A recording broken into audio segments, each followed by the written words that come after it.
На агенцијата за филм не е важно дали ќе се емитува серијата за која потрошија 23 милиони денари. Оттаму велат дека од продуцентот на Црвениот поет добиле финална копија и извештај и нивните надлежности завршиле тука.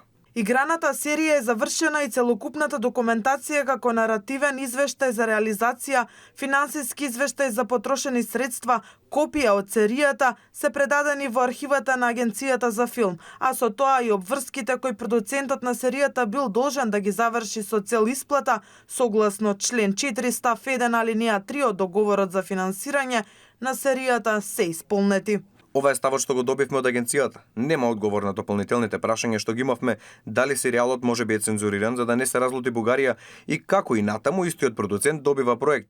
Под изговор дека имал состанок, ниту директорот, ниту некој друг од агенцијата за филм не сакаше да даде изјава пред камера и да ги одговори прашањата на Алфа. Серијата посветена на Кочо Рацин е прикажана неговата револуционерна дејност, борбата против бугарските окупатори, како и сцени од неговото заробување од бугарски војници и измачување во логорот Корница.